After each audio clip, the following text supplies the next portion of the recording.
Hey there, this is a quick tutorial on how to set up your LRL, which is the Literature Response Log. Some of you might just kind of need a refresher on this, whereas others, maybe you've never done one before because you started with us at the end of September.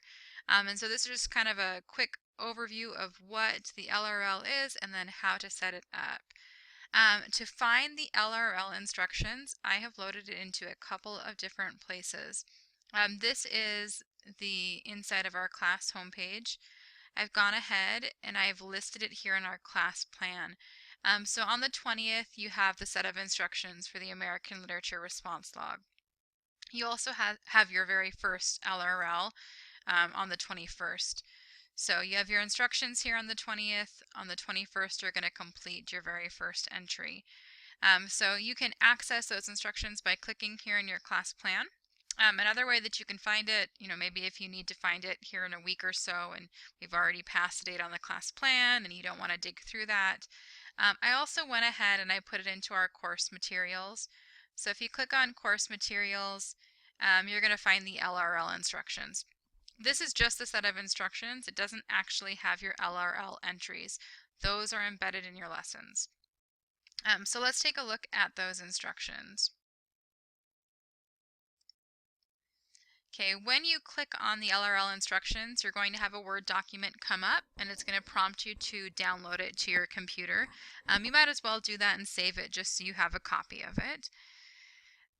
The purpose of the American Literature Response Log is that I would like to give you kind of an opportunity in a way for you to really think critically and deeply about the texts that we're reading in class and respond to those texts. My goal is for you to kind of sharpen your critical thinking and reading skills as well as your writing skills. For every LRL entry, you'll be given a question about the text that we've read in class, and you'll have to write a paragraph response to that question using textual evidence. I'm not going to read through this all verbatim because I don't want to bore you and I know that you can read it on your own. I do want to discuss how you're going to create one. To create one, you're going to come up with a new Word document. So you'll open a new Word document and then you'll save it in this format: last name, first name, American Literature Response Log. From there, you will write every single entry on that Word document. You're going to end up with a ton of LRL entries by the end of the semester. And then when I have you turn them in periodically, you'll just turn in that one document that has all of your LRLs. In the instructions, it also shows you how to create a specific entry. For every entry, you're going to list the title, the author of the piece, the date, and then the LRL question. And a question looks like this. If we go back to our class plan and I click on our very first question, it's going to be on the LRL self-reliance.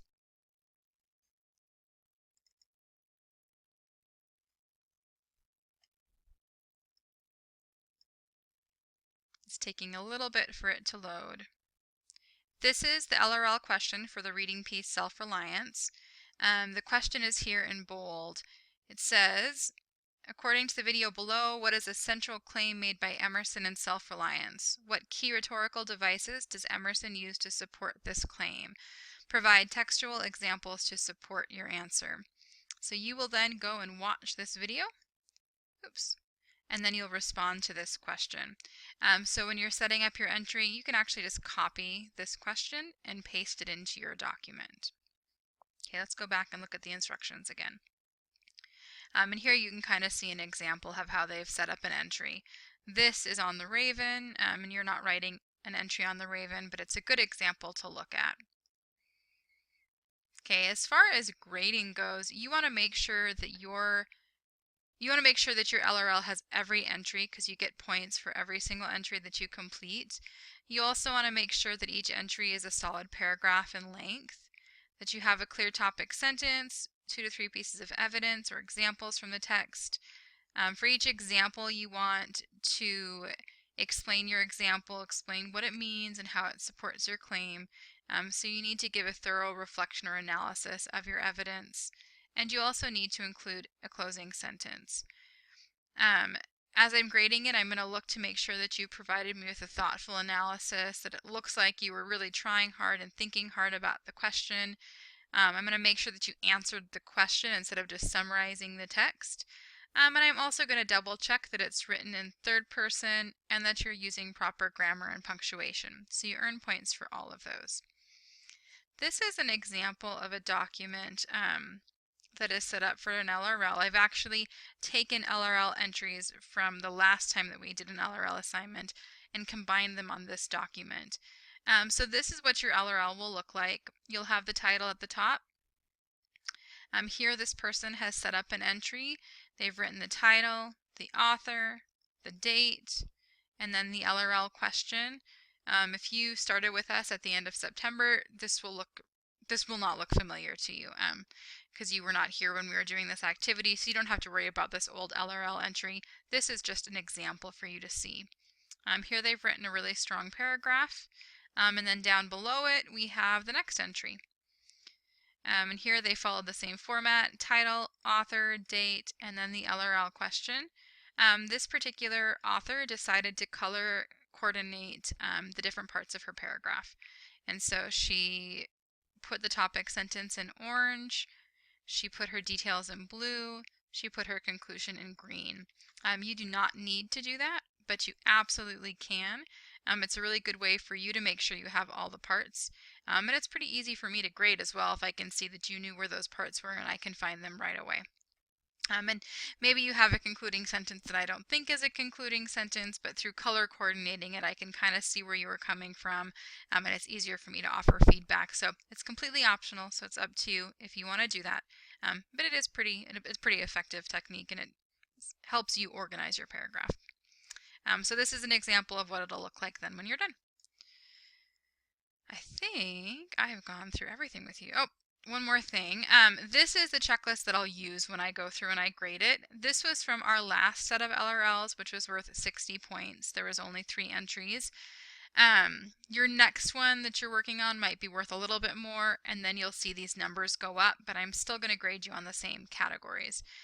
So I make sure that you've completed all your entries. I make sure that you have a topic sentence that directly answers the prompt. I check for 2 to 3 pieces of evidence or examples from the text. I make sure you have a thoughtful analysis or explanation for each piece of evidence. I look at your closing sentence and I make sure that you summarize and bring your paragraph to an end. And then I look at your GUM, which is grammar, usage, and mechanics, spelling, and I also double check that it's written in third person. If you end up having questions about this, please, please, please, please make sure that you talk to me about it now. Don't wait till the end of the unit. Come to open office hours, shoot me a K-mail. I want to set you up right and get you started on this correctly from the beginning. That way it doesn't become overwhelming at the end. Okay, thank you for watching, and I hope that this clears up any questions that you had. And if not, like I said, send those questions my way.